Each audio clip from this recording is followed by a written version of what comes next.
investigating the health centers, may mga nagme-message na sa akin sa social media about specific health centers in their specific locations. So mukhang maganda talaga yung suggestions. I'll be creating a citizens participatory action. Pera naman to ng mga taong bayan.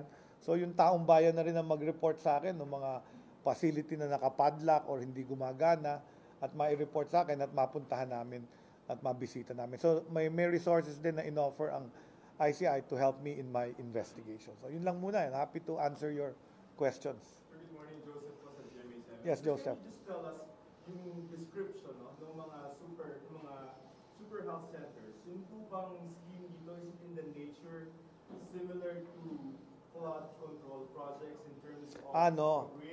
appropriation? Okay. So this is what I explained to them. I'm very lucky in the Department of Health because for health facilities, unlike flood control projects or schools, they have to have a permit to construct. So ibig sabihin nun, when a health center is proposed, there has to be a submission of what's called a detailed architectural and engineering design that complies with the regulations of how a health facility should look like. So before a contractor can even build, dapat isubmit yung DAED, yung Detailed Architectural Engineering Designs. And then, i-approve yun ng aming licensing bureau. And the licensing bureau gives it a permit to construct.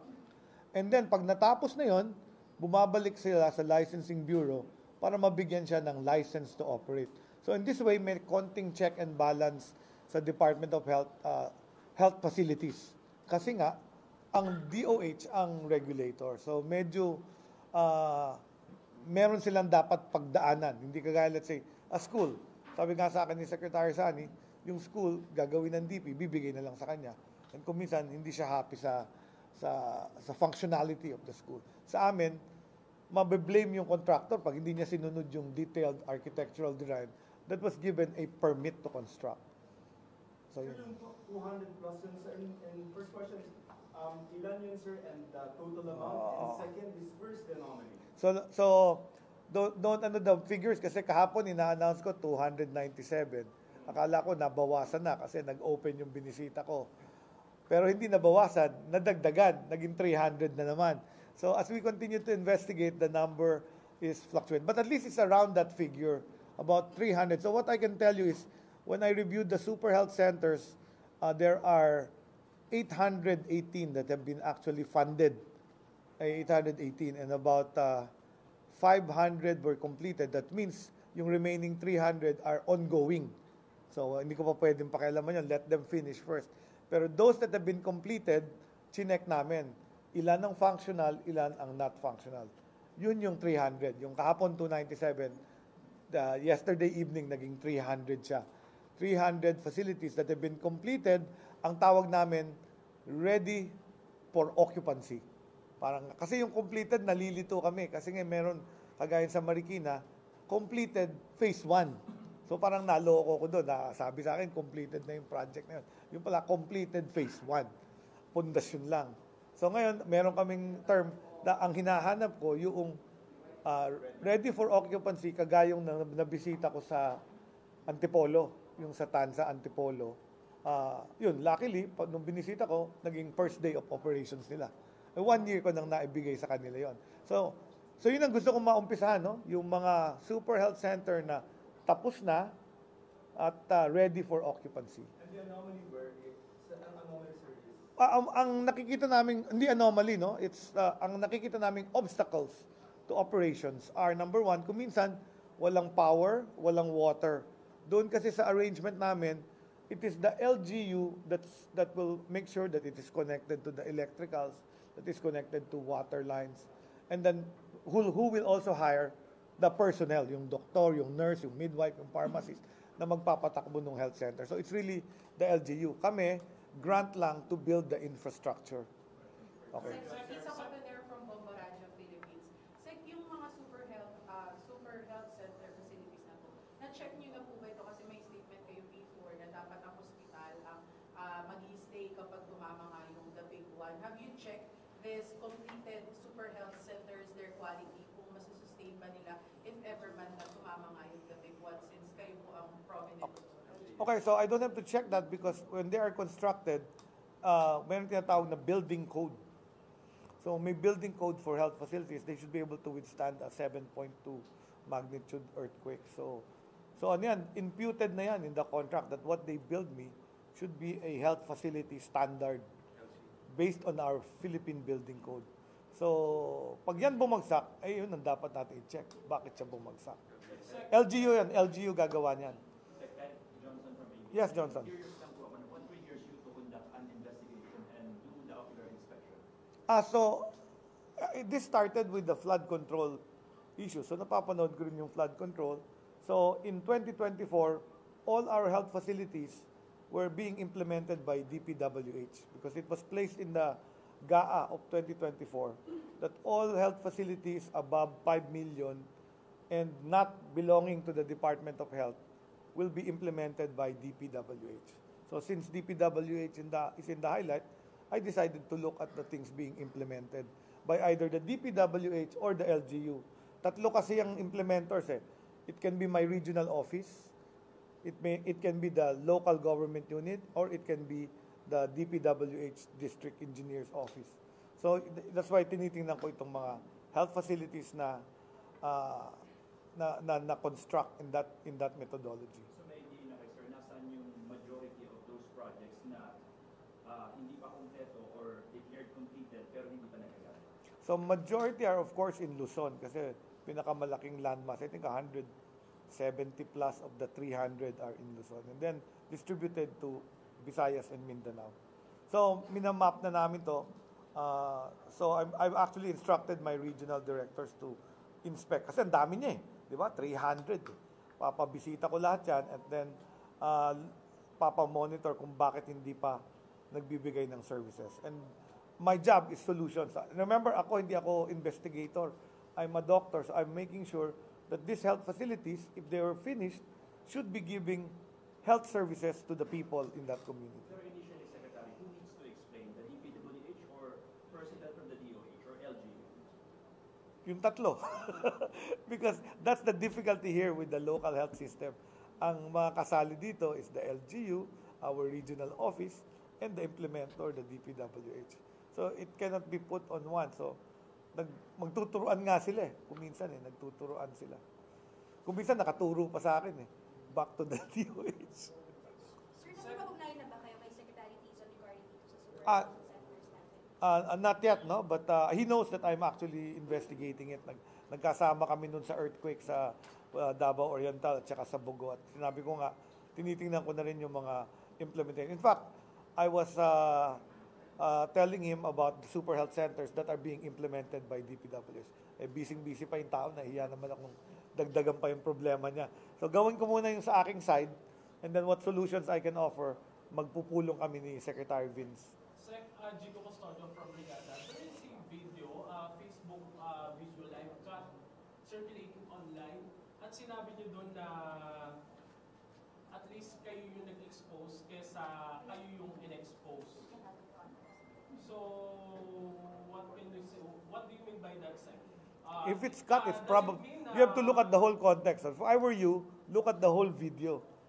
Because if you take everything out of context, it's not going to be accurate. So probably somebody asked me a question and I answered them. No, I think the statement was, ang sabi niyo po was, mabuti na tayo yung nag-expose kaysa kayo yung mag-expose. Just focusing on that statement. What was the intention of the statement? No, you see, the problem in government is that I get all the blame. Remember, if the health system is poor, even if it's devolved, who do you blame? The Secretary of Health. That's the simple truth in that. Everybody blames the Secretary of Health for poor health care. Even if I'm not the one running the healthcare system. Bulok yung ospital ng local government. Sino sinisisi nyo? Di ba yung Secretary of Health? So, bibisitahin ko yan. Super health center yan, di naman ako magpapatakbo niyan. Pero yung pala, may epekto pala yun. That's my power. I discovered that in Antipolo yesterday. Pag bibisitahin mo pala, biglang tatakbo siya. Para pala akong pulis. So, may power pala ako. Biglang mabait na mag-drive yung mga tao pag may pulis nakatayo dun sa kanto. Sumusunod na siya. Yeah, that's the local government code of 1991. And that fragmented our healthcare system. In fact, this is the one I am fixing. So if you notice, in 1991, we passed the Local Government Autonomy Code. It passed on The regional hospitals were kept with DOH. The provincial and district hospitals were given to governors, and the health centers were given to municipal mayors. Before 1991, all of these were under the DOH. So before all this, it was right to blame the Secretary of Health. But after 1991, mukhang hindi ko lahat karga yan. Kasi nga, may local health system na. Now, the problem with the fragmentation is that pag magkaaway si mayor, si governor, si congressman, sigurado ka pangit yung health system nun. Pero pag magkakakampi sila, sigurado ako maganda yung health system doon. Sir, additional lang dun sa question ko, sabi nyo nga po, kailangan namin mapanood yung video para makuha namin yung context. Pero kasi yung video, deleted na namin online. So, may pino kung ano yung context nung... Sino ba nag-post ng video? Live streaming. Live streaming. Ano yun? That means, ano yun? It was captured by somebody else. Diba? Baka nag-uusap kami private, baka it was not meant for public consumption.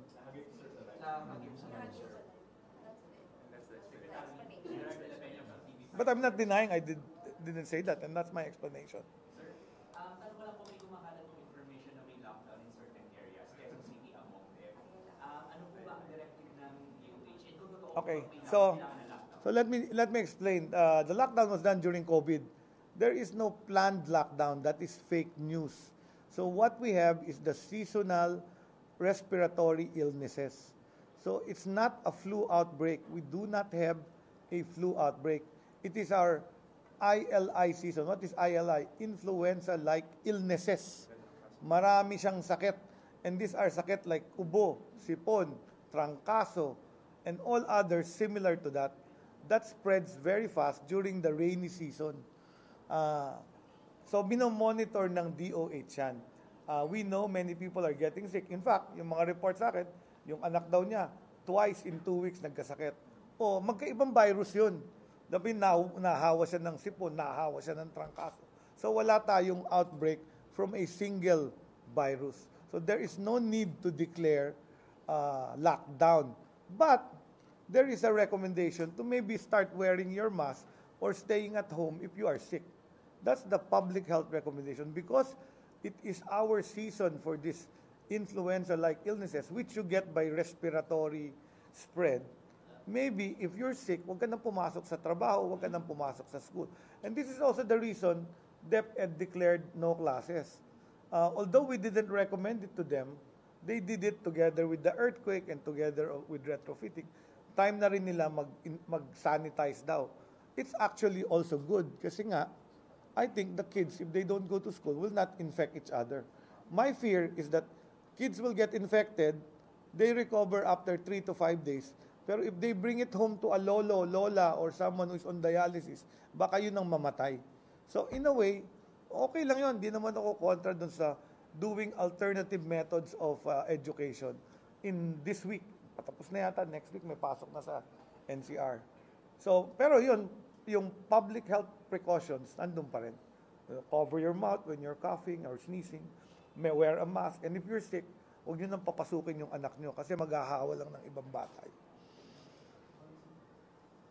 that policy now? I mean, is that going to be a policy like what we did in COVID na you recommend? No, it's optional. It's optional. So everybody protects their own health care. Diba? I'm not gonna enforce you what you will eat or what you. But this is a democratic country. But I'm going to give you sound public health advice. So hysteria na biglang, everybody will be buying again masks. So wala namang ganung threats or na. Wala naman. It's really the season. And actually, mas mababa nga yung cases natin this year than last year. For the month of September, ang cases namin of ILI was over 155,000 last year. Itong September of itong nakatatapos lang, 133 lang yata. So less. So it's not more. Nagkataon lang, napansin siguro ng mga tao ngayon, siguro you're connected to a relative that got trangkaso or something. Konti na lang, yung sa going back to the super health center, so kung hindi siya tapos, hindi siya ready for occupancy, meron bang criminal liability yan? Kasi I'm coming from a framework of the flood control project. So may ganun din si Butter na So what I promised ICI is I will do investigation and case build-up. So if we have a case and we think someone is criminally or administratively liable, I will submit it. Well, pagka criminally liable, pwede na diretso sa DOJ yan or ombudsman. What ICI is doing is helping me find the administrative ways to actually prevent this. So yun nga, yung mga collusion in bidding, yung mga... So tinuturo nga nila sa akin kung ano yung mga nasa batas na pala, nandiyan na pala, that we are just not utilizing. So yan, mga ganyan yung mga sinabi nila sa akin. So in fact, they're supporting me with my efforts to investigate infrastructure projects in the Department of Health. This is also part of the mandate, 10 years back ng mga infra project. Hindi naman kaya ma-derail, sir, yung focus ng ICI from flood control projects. So ano ba to? Parang... Well, it's not ICI is not only for flood control, it's for government infrastructure. So ngayon ang kausap nila DepEd. So schools naman, may infrastructure din yon. I think nakaschedule din ang DA for farm to market roads. Lahat kaming mga secretary nagsasalita about infrastructure in our own departments, di ba? Secretary Kiko Laurel was talking about the farm to market roads. Siguro hindi siya happy. Ako, I'm talking about super health centers. Hindi ako happy. So,